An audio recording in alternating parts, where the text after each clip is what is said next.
Freestyle en aparté chez MP Style, saison 5.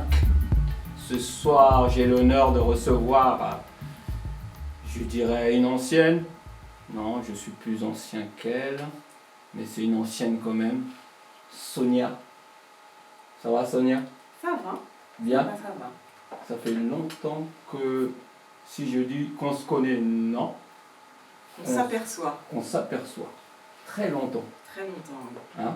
Ça fait vraiment, je vais dire quoi, 30, 25? Non, pas 30, pas 25 non plus. Ah ouais, c'est plus récent que ça. Oui, c'est plus récent que ça. Ça fait à peu près 22 ans qu'on s'aperçoit. On habitait dans le même coin. Dans le même coin en plus, ouais. J'habitais dans les Yvelines. Et tu es où toi dans les Yvelines? Au Clé-sous-Bois. Et je vous voyais dans le train avec tes frères. Le dernier train qu'on prenait tous quand on rentrait les trainings, pas du même endroit. Ton frère qui était à Fontaine-Fleury. Eric? Oui, je le croisais, mais on ne se connaissait pas. Mais on vous reconnaissait à l'époque. Avec tout en Adidas, on savait. Ouais. Mais tu dansais déjà? Alors à cette époque-là, je commençais la danse, je dansais déjà. Ouais, hein. Je dansais déjà dans les Yvelines, oui. Avec qui? Alors, moi j'ai commencé avec... alors c'est assez particulier, parce que c'était pas vraiment un... En fait, je demande toujours avec qui. Pour moi, c'est important de dire qui t'a transmis ou qui t'a poussé ou qui t'a toujours. Alors, mes frères dansaient. D'accord. Mais bien sûr, je n'avais pas le droit de danser. Hein, j'étais une fille. C'est un peu... on ne dansait pas à l'époque. Ouais. Donc mes frères dansaient déjà avec d'autres danseurs que j'ai rencontrés par la suite. Mais j'ai d'abord commencé un petit peu avec Olaf. J'ai fait une audition un jour, je ne dansais pas du tout. Olaf, je suis venue, j'ai fait 3 mouvements, j'ai passé l'audition, ça a fonctionné. Pas longtemps après... Il était déjà dans Black Number? Il était, je crois qu'il était dans Black Number ou il n'y était plus, je ne sais plus. Mais il avait déjà cette empreinte-là, et puis il y avait quand même une gestuelle qui était en lien avec Black Number. J'ai poursuivi beaucoup avec Storm, avec Karl, avec Junior. Donc j'ai eu beaucoup de personnes qui... c'est allé assez vite, hein. À l'époque il n'y avait pas beaucoup, avec Sylvie aussi. Sylvie Eboué. Eboué? Oui. Black Number? Oui, elle donnait des cours au Clé-sous-Bois. Et elle ne pouvait plus donner les cours. Au bout d'un an de danse, elle m'a dit bon, j'ai besoin de quelqu'un pour prendre les cours. Elle m'a montré rapidement comment faire une barre et tout ça. Tac, hop, voilà comment se construit un cours. Et puis j'y ai été et c'est comme ça que ça a démarré. Donc j'ai plusieurs personnes qui m'ont influencé de différents horizons. C'était pas du WAC? Ah non, c'était pas du WAC. Moi, mon premier amour, on a commencé tous avec une vague, un pointing et un départ semblant de coupole, mais mon premier amour, ouais, c'est le lock. Le lock. On a poursuivi après avec la Junior ou quelqu'un d'autre avant? Alors Junior, parce qu'avant, il y a eu Division Alpha. J'avais fait un premier Division Alpha Hit Machine. Avec Yuval et tout? Tout ça, Benji, Simamed. J'avais commencé justement à faire... quelle émission? Je ne sais même plus quelle émission, sur la 6 là. Avec Olaf. Ensuite, on a rencontré Division Alpha, qui nous ont fait travailler avec eux, nous ont débauché. Hein. On a commencé les entraînements à Division Alpha, on a tout fait, on a fait les street shows direct à Montpellier dès les premières années. Et donc là, le lock est venu à moi. De là, avec Simamed, on s'est mis en lien avec Junior, donc j'ai fait dans saveur, et c'est là où j'ai découvert le WAC. Les premiers mouvements de WAC que nous a montré Junior, je posais la question, c'était quoi, comment, pourquoi. Junior, il était déjà dedans. Hein. Il était déjà dedans. Et aussi Storm, je posais des questions parce que Storm avait un peu de connaissances, hein, Rocksteady Crew, donc il était déjà aux États-Unis. Donc j'essaie de draguer des informations comme ça autour du WAC, parce que j'ai vu 2-3 mouvements à gauche, à droite, et je récupérais le petit peu que j'avais, et construire un semblant de WAC mytho qui ressemblait à pas grand chose. Et puis c'est 2001, à chaque fois que je me trompe de date, j'étais au B-Boy Summit puisqu'il y avait Anna Lollipop Sanchez qui donnait un cours. Et je l'avais vu sur une vidéo, c'était une vidéo de Big Girl, et à un moment elle était dans un vestiaire, et donc à cette époque-là je parlais l'anglais comme ça, et elle parlait très vite, et à un moment elle s'agite dans le vestiaire, elle parle, c'est quoi?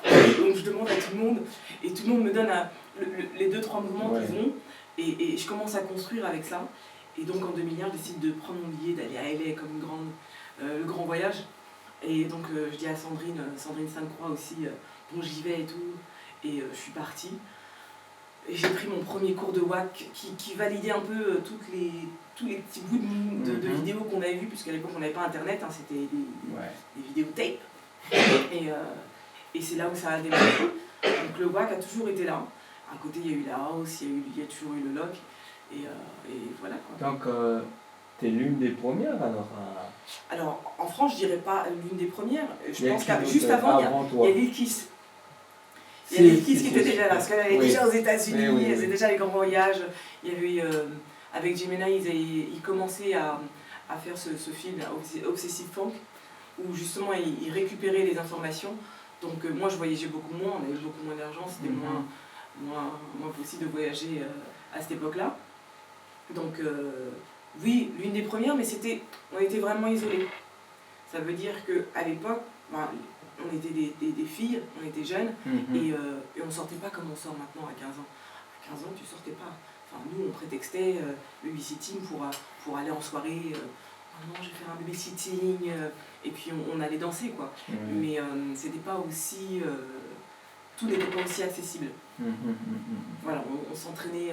occasionnellement Halle, mais c'était limite indécent d'aller s'entraîner dans la rue, quoi. Parce qu'on était encore filles. Du coup, tu as perfectionné, tu transmets aujourd'hui, je crois. Alors je transmets, je danse moins qu'à l'habitude, parce que moi j'ai aussi beaucoup travaillé en compagnie. L'essentiel de mon parcours étant en compagnie, donc cette fameuse intermittence qui permet de...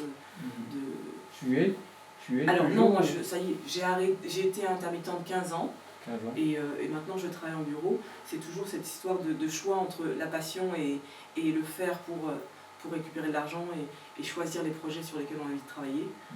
Les descentes sur les genoux, on les a faites longtemps. Je pense qu'on se dit qu'on va... Moi je descends pas.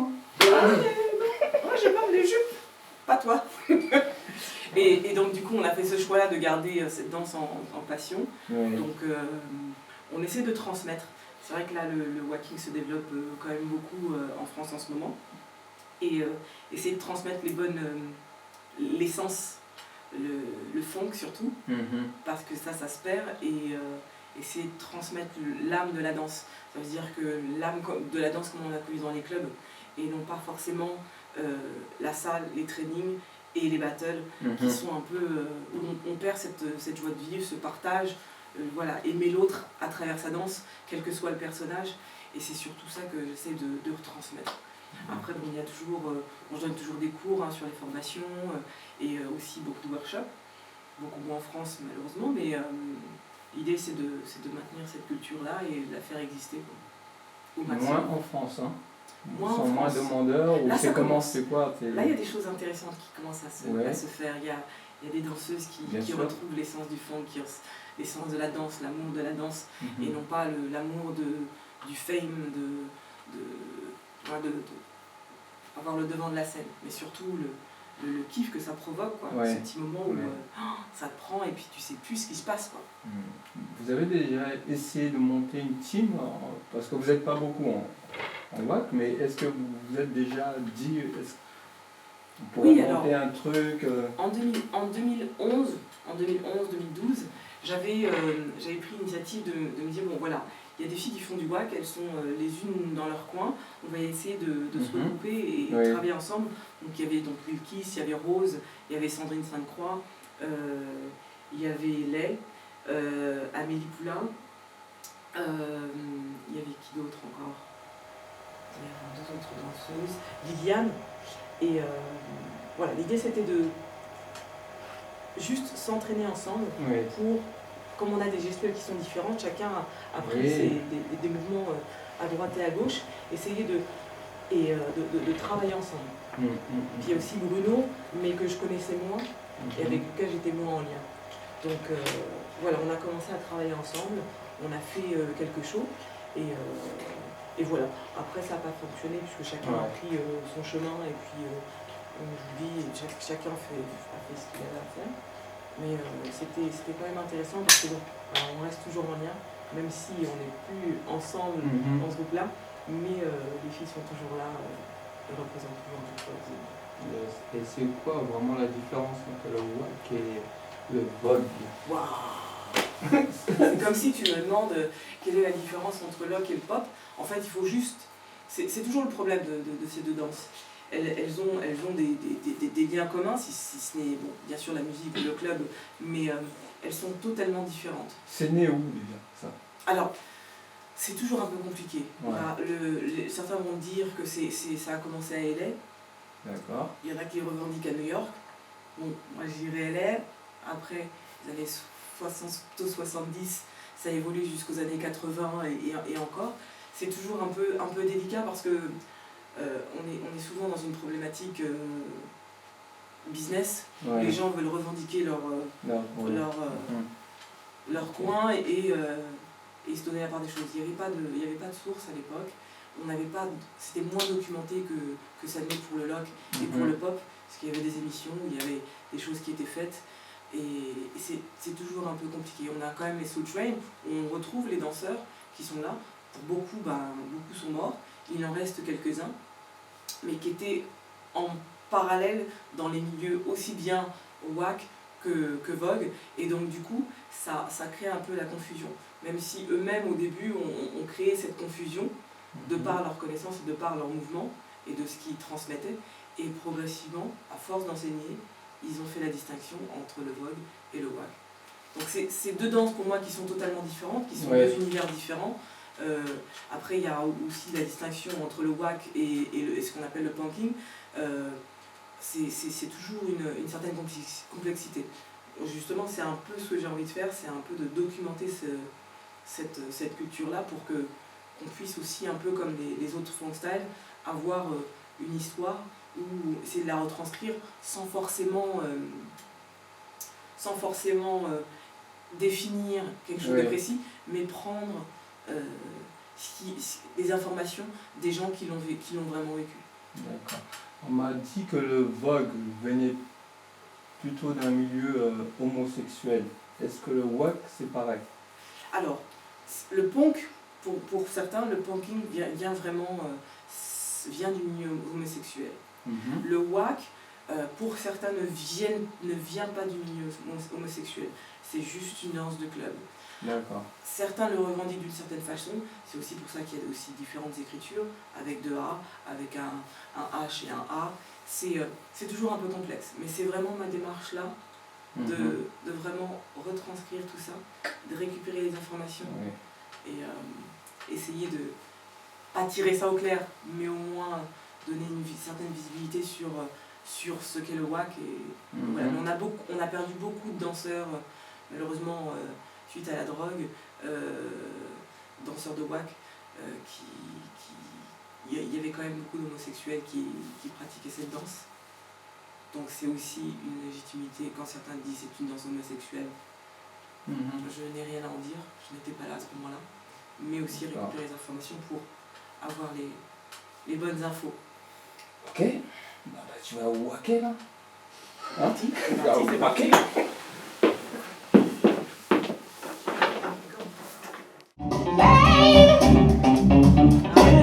Mando, Sonia.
Alpha.